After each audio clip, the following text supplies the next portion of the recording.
Baik, sebelumnya kami dari Bisnis Perjalanan Wisata UGM mau melakukan wawancara dengan Bapak mengenai pengelolaan Museum Sono Budoyo. Sebelumnya, kalau boleh Bapak perkenalan diri dan sebagai apa di Museum Sono Budoyo. Kenalkan, selamat pagi teman-teman. Nama saya Ridho Wicaksono, biasa dipanggil Ridho. Saya di Museum Sono Budoyo adalah staf pemandu. Untuk ketugasannya, saya lebih banyak di Museum Sono Budoyo Unit 2 dibandingkan Museum Sono Budoyo Unit 1. Gitu. Baik, langsung ke pertanyaan yang pertama aja Pak. Pertanyaan pertama. Nanti ini yang pertama kami mau tanya seputar daya tariknya. Nanti dari Museum Sono Budoyo sendiri kan dari namanya memang terlihat sudah pasti isinya berkenaan dengan budaya begitu ya, budaya Jawa terlebih spesifiknya. Nah, untuk daya tariknya sendiri itu terfokuskan ke apa sih Pak untuk museumnya sendiri? Ya, jadi untuk Museum Sono Budoyo itu karena tempatnya namanya museum, jadi kami memamerkan benda-benda koleksi yang kami miliki. Untuk jumlah koleksinya, kami itu ada kurang lebih 63.000 sekian ratus koleksi, yang itu sebagian ditampilkan di ruang pamer dan sebagian lagi ada di ruang penyimpanan. Untuk koleksi-koleksi yang ada di ruang penyimpanan ini munculnya nanti di setiap pameran temporer. Tentu tidak semuanya, karena dalam pameran temporer itu kita sudah menentukan beberapa tema untuk beberapa tahun ke depan. Jadi nanti bergilir sifatnya sesuai dengan tematik lah, seperti itu. Nah, untuk daya tarik yang lain, Museum Sono Budoyo ini selain menyajikan pameran benda-benda koleksi milik kami juga ada atraksi pendukung koleksi museum yang terdiri dari, pertama adalah pertunjukan wayang kulit, itu di setiap Selasa malam jam 8 sampai jam 21.30. Lalu ada pertunjukan wayang orang di setiap hari Rabu dan Kamis, jamnya sama, mulainya jam 8 sampai 21.15. Lalu di hari Jumat sampai Minggu ada wayang topeng Panji, jamnya sama dengan wayang orang tadi, 20.00 sampai 21.15. Kemudian ada juga pemutaran film di bioskop Sono Budoyo. Itu pemutarannya dilaksanakan setiap hari Selasa sampai hari Minggu, mulai jam 16 sampai nanti pemutaran terakhir di jam 20.00. Nah, selain itu kami juga mengadakan pameran temporer internal dilaksanakan di gedung Ekskoni. Kalau dari titik 0 km itu nanti teman-teman ke arah selatan di trotoar sisi barat, jadi dari pojok itu PNI, kemudian kafe 0 km, baru di situ gedung pameran temporer Museum Sono Budoyo atau gedung Ekskoni. Biasanya kami laksanakan di 2 waktu dalam 1 tahun, yaitu di pertengahan bulan Juni dan Juli, kemudian di akhir tahun di bulan November dan Desember. Selain itu juga kami ada kegiatan latihan karawitan dan menari dilaksanakan di setiap hari Sabtu. Aksesnya adalah pengunjung wajib menunjukkan tiket masuk museum di hari tersebut. Dan selain itu juga ada aktivitas membatik. Jadi pengunjung bisa melakukan aktivitas tersebut, yang itu lokasinya ada di selasar gedung pamer baru. Selain itu tadi kami juga ada perpustakaan. Kalau teman-teman mau melaksanakan mengerjakan tugas di perpustakaan itu bisa, kemudian mengakses koleksi kami dari perpustakaan juga bisa. Itu untuk semuanya yang ada di Museum Sono Budoyo Unit 1. Kemudian di Museum Sono Budoyo Unit 2 yang ada di Jalan Wijilan ini lebih banyak aktivitas untuk administrasi dan kegiatan perkantoran. Selain itu kami juga ada layanan naskah kuno. Itu koleksinya beda dengan perpustakaan yang ada di unit 1. Dan kami juga ada storage, ruang penyimpanan koleksi, dan ada bengkel preparasi juga untuk bikin properti yang membantu di pameran temporer. Dan kami juga ada laboratorium konservasi untuk mengkonservasi koleksi-koleksi yang kami punya, seperti itu. Berarti yang utama memang di unit 1 begitu ya, kalau Iya. untuk rekreasi. Kalau di Kunjungan. kunjungan wisata. Wisata begitu ya. Kalau di sini memang fokusnya untuk perkantoran begitu. Baik, kalau tadi banyak aktivitas yang seperti membatik, bioskop itu di sana. Biasanya wisatawan yang datang itu cenderung lebih menghabiskan waktunya untuk di museumnya, pamerannya, atau ke aktivitas-aktivitas seperti workshop membatik dan sebagainya tadi. Ya, kalau untuk wisatawan, tentu karena mereka mengunjungi museum, sebagian besar waktu kunjungannya pasti akan lebih banyak dihabiskan di ruang pamer. Kemudian untuk aktivitas-aktivitas yang saya sebutkan selain di ruang pamer tadi itu kan hanya sifatnya tambahan saja.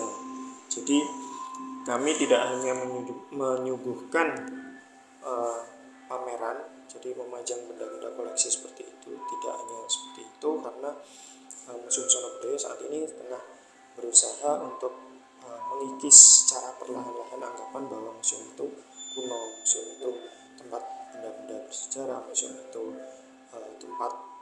tempat yang angker lah, seperti itu. Kami juga menerapkan penggunaan teknologi di Museum Sono Budoyo, itu di ruang pamer ada, terlebih lagi di gedung baru yang beberapa waktu lalu sempat viral, karena kami juga baru membuka lantai 5 dan lantai 6 itu di tanggal 7 November kemarin. Baru banget. Baru aja. Iya.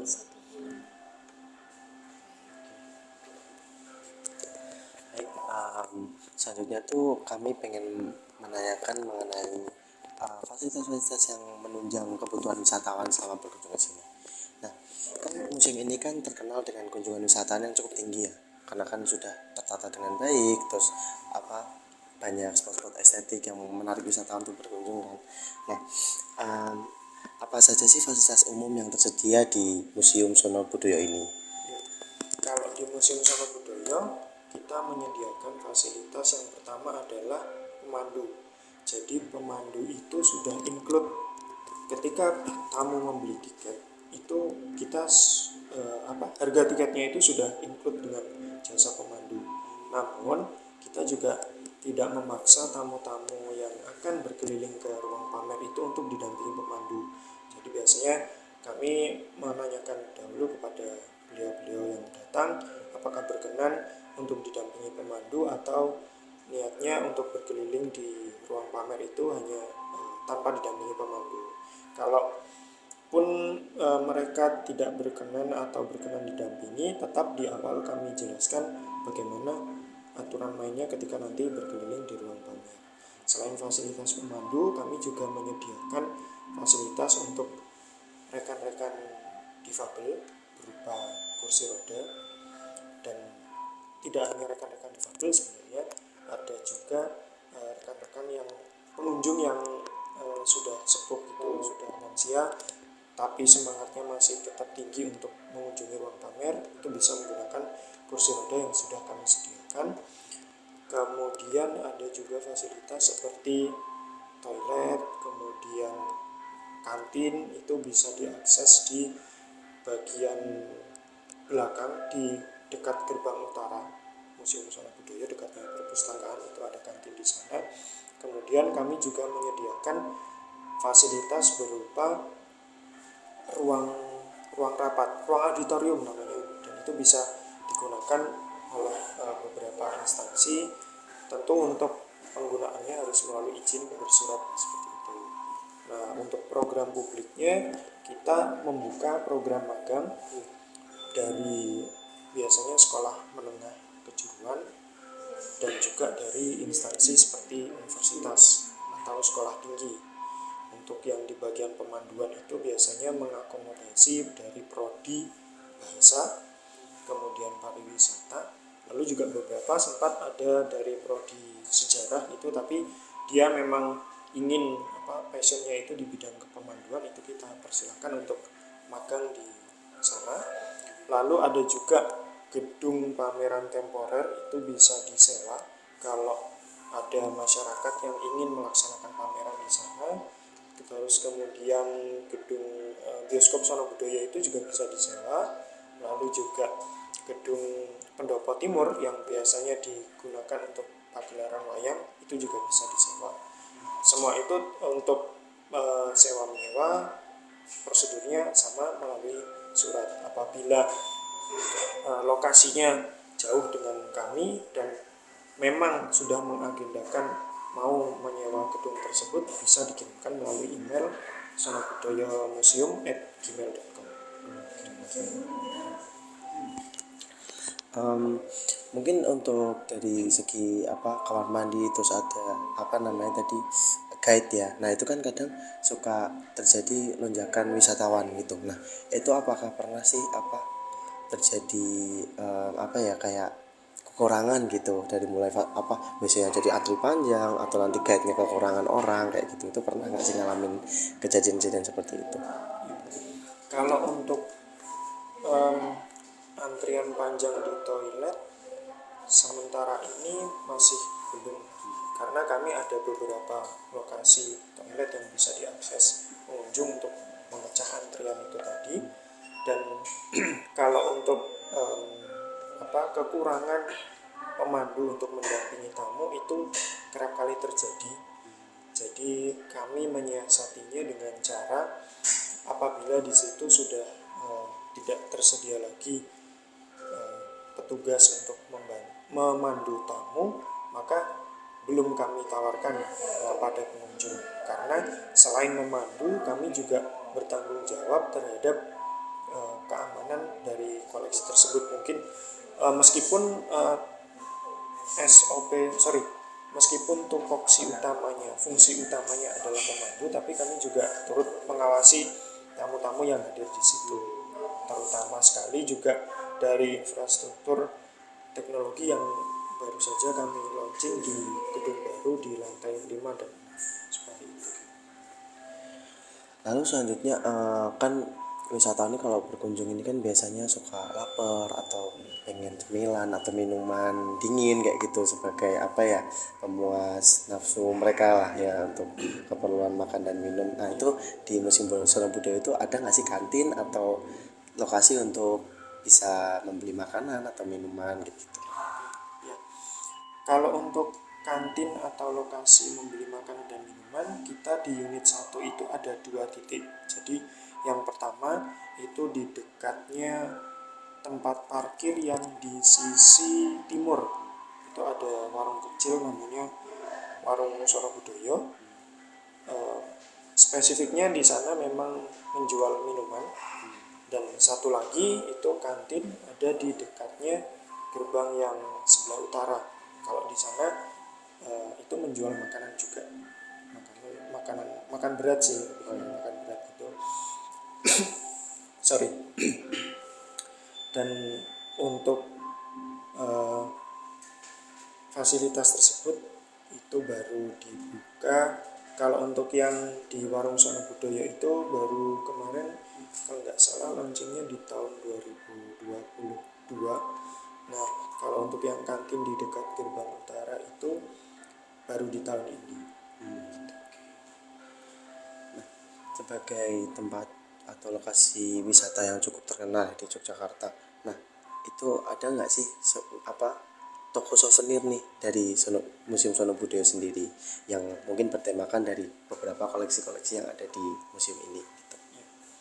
Nah, kebetulan di dalam kompleks Museum Sono Budaya Unit 1 itu kita ada yang namanya Pondok Wayang.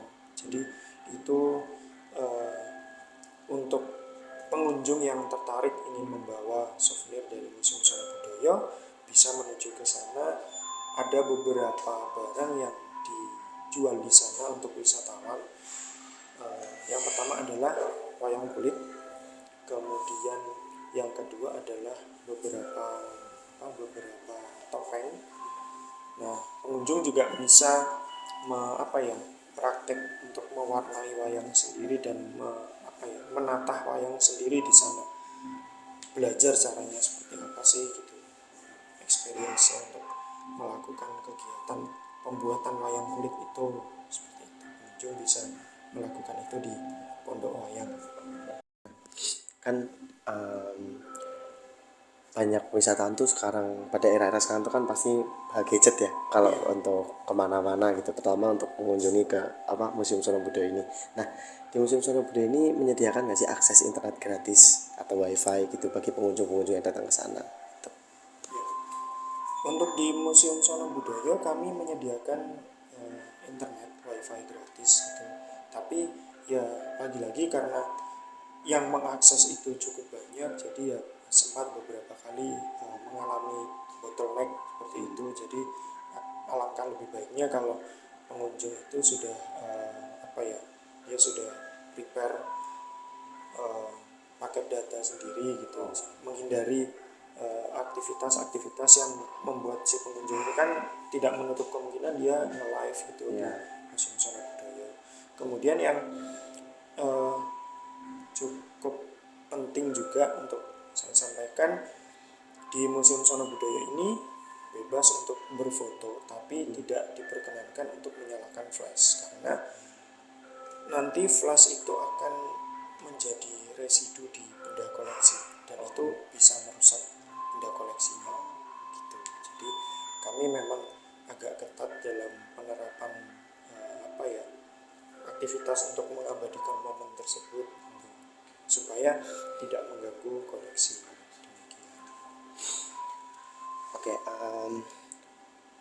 lalu selanjutnya itu mau membahas mengenai mungkin bagian-bagian yang bersangkutan pada pembayaran gitu, mungkin bagian tiket atau tadi mungkin di kantinnya sudah wisatawan beli makanan atau di bagian souvenir. Nah itu sudah tersedia belum sih akses atau cara membayar melalui debit card atau melalui kris seperti itu, atau misalkan memang harus menggunakan cash, apakah di Museum Sono Budoyo sendiri sudah ada ATM yang dekat dari lokasi museum tersebut gitu. Jadi Museum Sono Budoyo itu untuk pembayaran terhadap akses masuk museum seperti tiket. Saya contohkan yang tiket ya yang pertama. Kalau yang tiket itu kita sudah membuka kanal pembayaran menggunakan kris. Tetapi kalau untuk debit card itu masih belum. Jadi ada tunai, kemudian non tunai menggunakan kris tersebut, atau juga kalau mau transfer bisa ke rekeningnya Museum Sono Budoyo. Biasanya kalau untuk transfer itu untuk yang rombongan banyak orang. Nah, selain di tiket masuk museum, kita juga ada tiket untuk menonton pagelaran. Karena di dua akses ini kan harganya beda. Kalau untuk tiket pagelaran itu juga sama, melayani pembayaran tunai, non tunainya itu kris. Kemudian kalau untuk transfer itu bisa, tapi masih belum kami sarankan seperti itu. Kemudian kalau untuk yang kantin tadi itu sepertinya baru pembayaran tunai semua. Iya. Lalu kalau pengunjung ingin mengakses lokasi ATM yang terdekat adalah di BRI di 0 km. Nah, kan sebagai standar sebuah destinasi wisata yang baik itu kan biasanya sudah memiliki penanganan pertama pada kecelakaan gitu kan. Nah, di Museum Sono Budoyo itu sudah ada belum sih penanganan medis apabila buruk-buruknya ada wisatawan yang mungkin kecelakaan di dalam museum, atau ada yang tiba-tiba sakit kayak seperti itu udah ada penanganan seperti itu nggak? Misal berupa P3K atau nanti berupa aktivitas medis yang lainnya gitu. Untuk untuk kejadian-kejadian seperti itu tentunya tidak kami harapkan, tapi kan tidak menutup kemungkinan juga terjadi. Nah, cukup sering juga beberapa kali itu ada pengunjung yang dia merasa tidak enak badan dan kami sudah mengantisipasinya dalam bentuk kami siapkan ada Sono Budoyo Health Corner namanya. Jadi apabila pengunjung nanti merasa tidak enak badan bisa ke ruangan tersebut untuk mendapatkan penanganan ringan, karena ya tidak sampai ke penanganan berat. Untuk kejadian-kejadian yang harus membutuhkan penanganan lebih lanjut itu nanti ada layanan call center kepada fasilitas kesehatan terdekat seperti di rumah sakit di Muhammadiyah PKU. Lalu selanjutnya ingin kami tanyakan itu mengenai kayak yang letak museum yang di dekat 0 km sama Keraton itu kan tentunya mudah diakses wisatawan ya Pak. Tapi juga nggak menutup kemungkinan kalau misalkan ada wisatawan yang bingung arahnya kemana untuk menuju ke museum. Jadi apakah ada kelola akses menuju Museum Sono Budoyo ataukah disediakan misalkan papan penunjuk, pengaturan lalu lintas, ataupun untuk ada fasilitas lain untuk mempermudah wisatawan untuk menuju ke Museum Sono Budoyo? Baik. Biasanya wisatawan yang akan menuju ke Museum Sono Budoyo ini, kendala yang kerap kali terjadi adalah tertukar. Nah, karena kita ada unit 1 dan unit 2 itu seringkali ketika menggunakan aplikasi ojek online itu mereka sudah memasukkan alamat Museum Sono Budoyo gitu. Tapi ya mungkin karena sistemnya masih belum update, error dan sebagainya, itu yang diarahkan oleh aplikasinya justru ke sini. Padahal mereka ingin menujunya ke tempat unit 1 untuk yang kunjungan wisata seperti itu. Nah, untuk mengatasi hal tersebut, kami melakukan kegiatan promosi secara daring. Jadi melalui media sosial itu kita gencarkan bahwa tujuan untuk mengakses Museum Sono Budoyo itu lebih baik ditulis lengkap saja Museum Sono Budoyo unit 1 supaya tidak tertukar dengan lokasi yang di sini gitu. Jadi kita serang lewat media online, terus media offline-nya kita pasang iklan di Videotron. Kemarin kita sempat pasang iklan di Videotronnya milik Kominfo DIY, itu ada di 3 lokasi. Kominfo yang di sini dekatnya Jogjatronik ke selatan itu, saya lupa namanya jalan apa, pokoknya di kantornya yang di situ. Kemudian satu lagi ada di DPAD, itu Geraha Tama Pustaka, sebelah timurnya JIC. Kemudian satu lagi di YIA di Kulon Progo. Nah, selain itu kita juga pasang stiker di bis Trans Jogja. Mungkin teman-teman pernah menjumpai, ada, kalau nggak salah itu ada 4 atau 5 bis Trans Jogja yang kita pasang stiker untuk mempromosikan kegiatan di Museum Sono Budoyo. Jadi untuk aksesibilitas via online yang masih kadang itu wisatawan salah ya untuk menuju ke museumnya. Lalu untuk biasanya kan wisatawan rombongan itu menggunakan bis besar atau kendaraan yang seperti van atau minibus ya. Itu apakah lahan parkir di Museum Sono Budoyo sudah mencukupi untuk menampung kendaraan tersebut? Kalau untuk lahan parkir yang tersedia di Museum Sono Budoyo saat ini baru bisa mengakomodasi paling besar itu kendaraan bis yang berukuran medium. Kalau bis yang berukuran besar kita masih belum bisa. Nah, kalau untuk kendaraan yang mobil seperti HIS seperti itu, ukuran panjang itu kita masih memadai lahan parkirnya. Seperti itu. Kalau misalkan ada wisatawan rombongan dengan bis besar itu mungkin parkir bisnya tuh di sebelah mananya gitu Pak? Yang terdekat dari Museum Sono Budoyo itu bisa di tempat parkir di Bank Indonesia. Kemudian kalau yang agak jauh ya di Taman Parkir Ngabean gitu. Jumlah kunjungan wisata untuk Saya sambil buka data. Ini kita ada dari tahun 2020. Tapi kalau yang rekap hasil datanya itu kita ngerekapnya nggak per hari, jadi per bulan dan per tahun. Kalau dari 2020 saya bacakan per tahunnya aja ya. 2020 itu total adalah 39.895. Kemudian 2021 total pengunjung adalah 39.706. Tahun 2022 298.752. Kalau untuk yang 2023 sampai di bulan September kemarin sudah 232.515. Itu belum saya update lagi di bulan Oktober sampai November. Kalau dari proyeksi sih kemungkinan tahun ini bisa melebihi yang tahun lalu. Dengan pengunjung yang cukup meningkat ya dari yang 2021 itu, mungkin karena pandemi juga ya, Iya, yang menurun drastis, lalu kemudian sudah meningkat dari 2023 awal itu sampai sekarang. Adakah regulasi Pak, atau kayak semacam peraturan do's and don'ts yang tadi seperti salah satunya mungkin tidak boleh foto pakai flash. Itu selain itu adakah peraturan tertulis yang mungkin bisa dilihat atau diakses wisatawan agar menjaga juga koleksinya begitu? Kalau untuk peraturan yang tertulis itu kita sampaikan di papan pengumuman yang ada di Museum Seni Budaya Unit 1. Itu kita letakkan di dekat loket pembelian tiket dan juga di ruang pengenalan. Kalau untuk di antara do's and don'ts-nya yang paling umum adalah dilarang memegang koleksi. Kemudian tadi yang saya sampaikan dilarang berfoto menggunakan flash. Kemudian untuk yang selanjutnya adalah di bagian pagelaran wayang itu juga tidak diperkenankan untuk foto atau merekam menggunakan flash.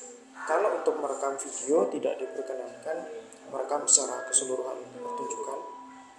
Lalu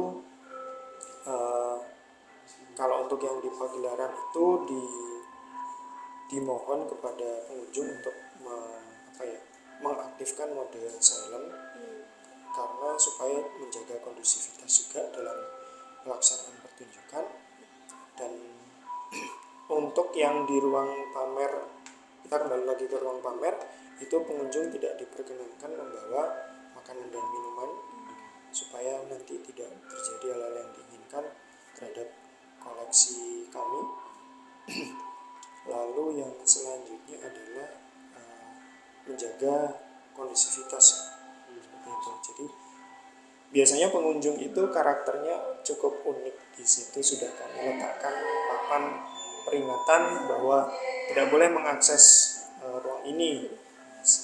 Itu ya tetap saja ada yang ke situ. Kemudian sesederhana papan pengumuman tidak diperbolehkan menginjak rumput itu juga masih ada. Lalu melanjutkan dari regulasi yang ada tadi kan dengan banyaknya tadi jumlah wisatawan yang sudah disampaikan tadi. Nah, untuk carrying capacity per hari dari Museum Sono Budaya sendiri itu berapa sih? Carrying capacity per hari ya? Iya, per hari. Per hari itu kalau 1.000 itu rasanya bisa pernah di atas 1.000.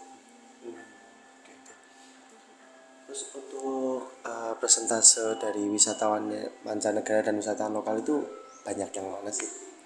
Kalau overall sampai di tanggal sekarang ini komposisinya tetap lebih banyak yang wisatawan lokal. Jadi kalau dibuat perbandingan ya wisatawan lokal itu 75%, wisatawan mancanegara 25%. Nah, biasanya wisatawan mancanegara ini dia datangnya di bulan-bulan tertentu, liburan musim panas di negara yang 4 musim, kemudian juga liburan Natal dan akhir tahun.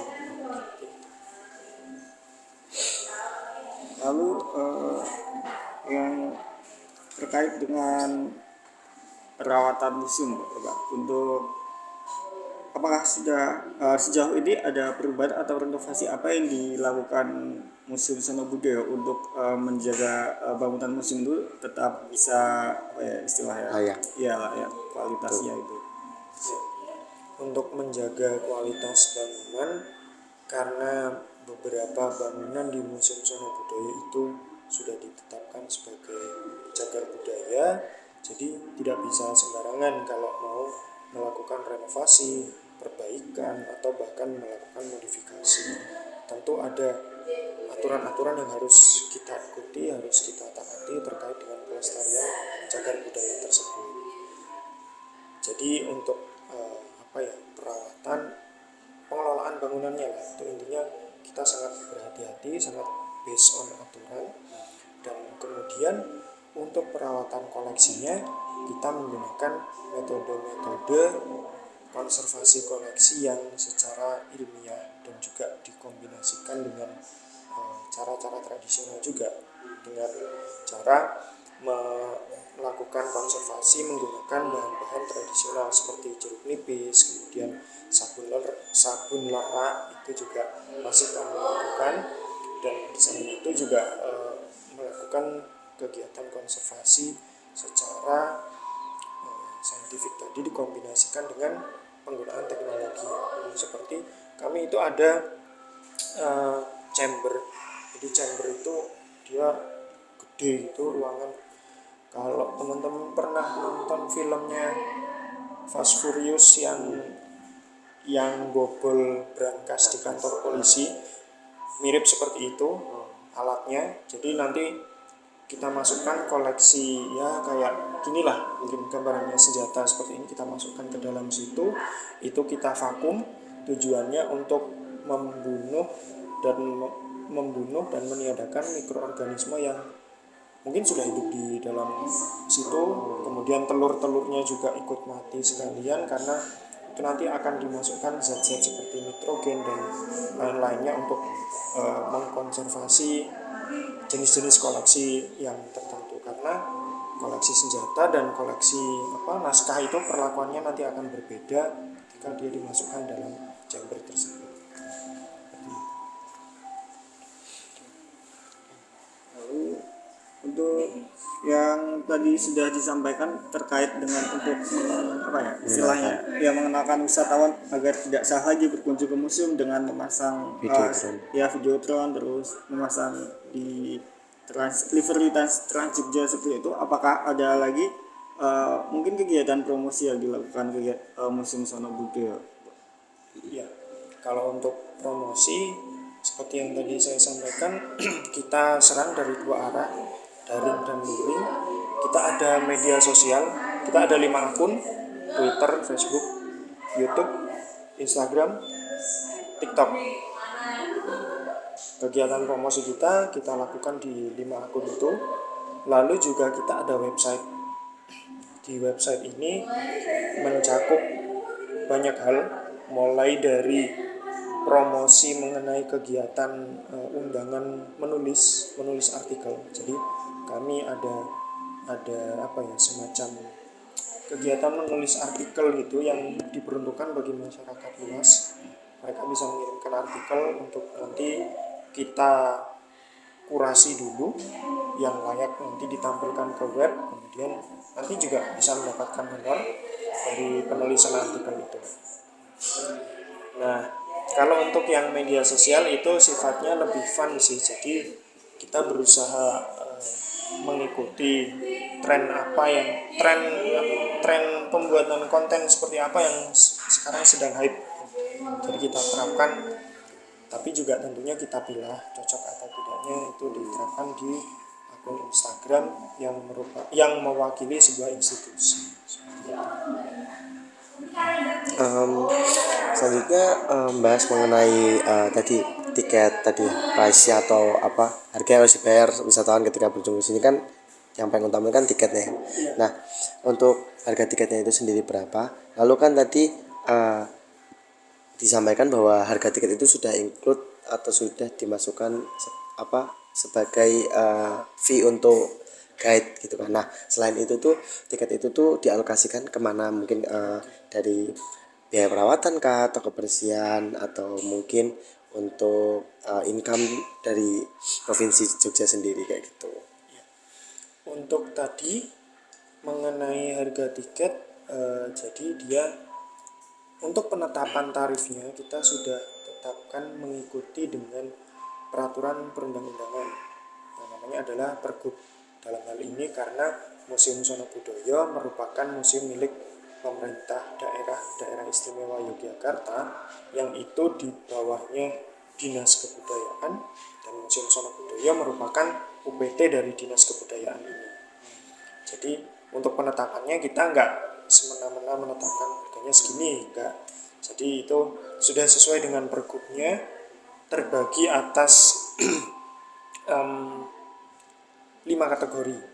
Untuk tiket masuk museum, wisatawan umum tapi dari Nusantara lokal gitu, harganya 10.000 per orang.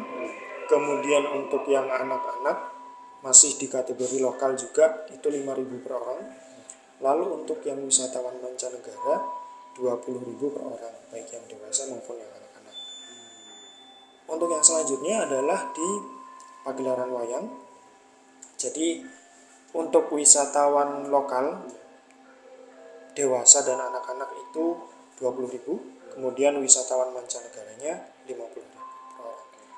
Untuk tiket masuk museum tadi sudah bisa mendapatkan akses ke gedung pamer tetap dan gedung pamer baru, bisa mencoba aktivitas membatik di hari Selasa sampai Minggu, kemudian bisa juga mencoba aktivitas latihan karawitan dan menari di hari Sabtu.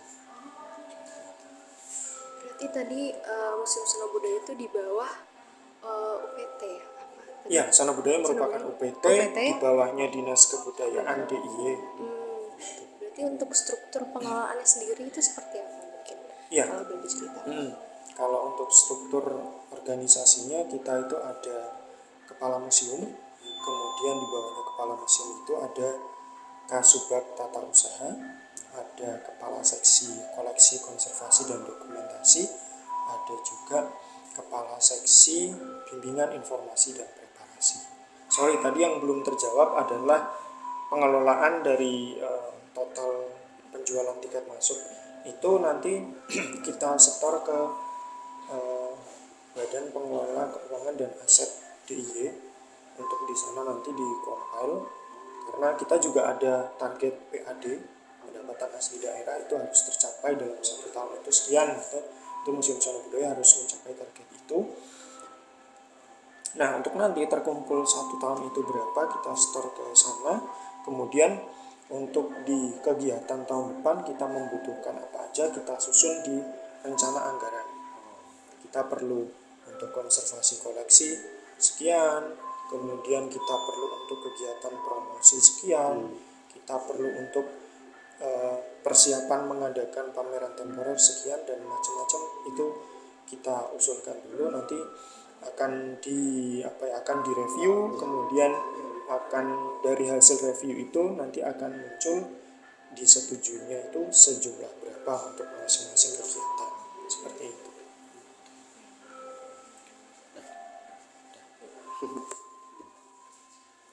Ada lagi pertanyaan yang belum terjawab mungkin, atau dari jawabanku tadi ada yang belum jelas mau dikejar lagi, itu nggak apa-apa, nggak masalah.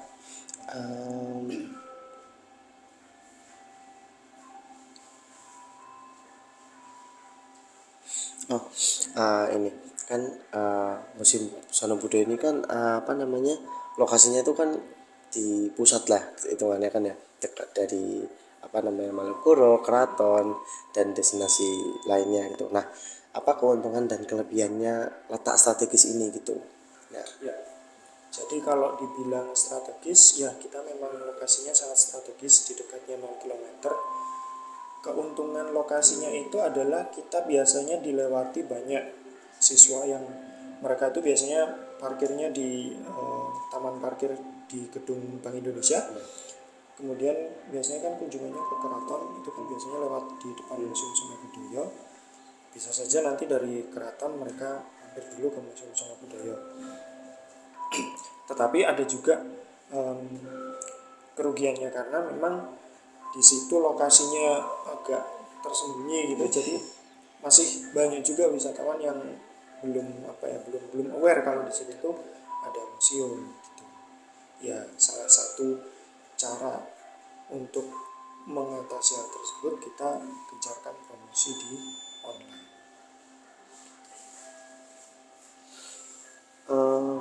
Sejauh ini mungkin itu sih Pak yang mau kami tanyakan mengenai Museum Seno Budaya. Informasinya juga sudah sangat lengkap saya rasa untuk kebutuhan tugas akhir semester ini. Mungkin dari kami aturkan terima kasih sebesar-besarnya atas bantuannya dan atas jawaban yang memukau ini. Mungkin saya tutup untuk sesi wawancara ini. Semoga informasi yang telah disampaikan ini mampu memberikan pandangan baru atau mungkin ilmu baru untuk penonton video kami nanti. Baik, terima kasih. Itu sih. Terima kasih, Pak. Terima kasih, Pak.